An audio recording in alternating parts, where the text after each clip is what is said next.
ikaw po ba ay lubog sa utang? Or kaya po parang kahit gaano kalaking pera ang dumadaan sa inyo pong kamay, nauubos din po ito? Gusto niyo po ba na magkaroon ng money magnet?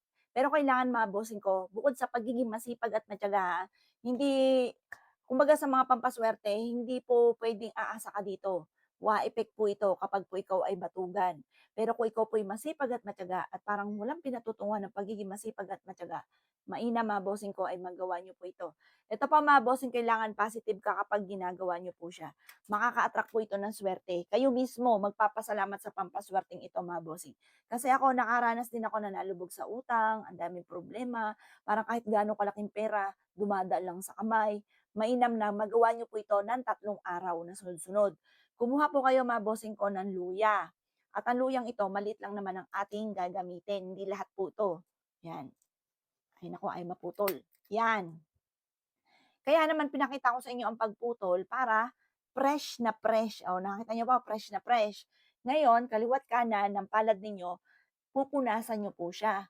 Inaalis ko na lahat ng kamalasan ko. Ito gagawin niyo 7:00 ng umaga. Inaalis ko na lahat ng kamalasan ko at huwag ka na muling babalik. Papaikot. Yan. At ang swerte ko ay magtutuloy-tuloy. Ang pera ay magtutuloy-tuloy sa akin at hindi na ako maubusan ng pera. O sa kanan naman mga bossing, maraming pera ang darating sa akin at ang swerte ko ay tuloy-tuloy at hindi na ako kailanman maubusan ng pera. Maalis ang pagiging gastador ko. Mag-i-stay sa akin ang pera. Ganon mga bossing. Ay, kabango. Pagkatapos po nito, kiniklaim ko na ang swerte na may meron kang perang dinadakot or pinipitas na inilalagay sa bulsa.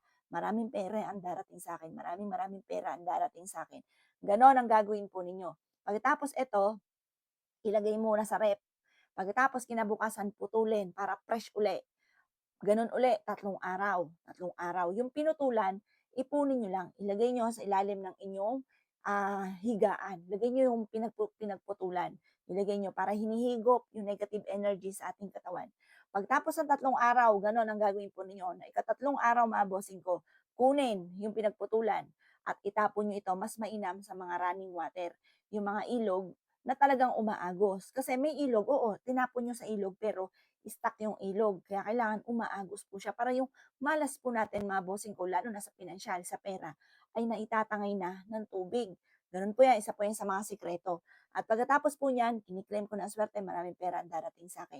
Ganun pa mga bossing, kapag tinapon niyo ito, tinatapon ko na lahat ng kamalasan ko at huwag ka na muling babalik pa. Ganon mga bossing ko ang pamamaraan para maka-attract ka ng swerte, lalo na sa pinansyal. Gawin niyo po ito mga bossing at kayo mismo yung papasalamat sa pampaswerteng ito. Matapos niyo po itong gawin, kung dati-dati mailap ang swerte, ubos na ubos ang pera sa inyo, matututo kang maging ganyan. Bukod sa matututo kang humawak ng pera, magkakaroon ka pa ng money magnet, a-attract ka ng swerte lalo na sa pera. Kung naghahanap ka ng trabaho, ang gagawin niyo naman sa paan naman po ninyo, sa talampakan. Do'n niyo po siya iikot. Sabihin niyo po magkakaroon ka ng trabaho, gano'n po mga bossing. Dadaling ka nito para ikaw ay laging swertehin at matanggap ka sa trabaho. Gano'n po ang gagawin niyo. Mapa-local or abroad, gano'n po ang gagawin niyo. 3 days mga bossing. O siya, paano yan mga bossing? Good luck po sa inyong lahat at gawin niyo po ito. Kayo mismo magpapasalamat sa pampaswerteng ito.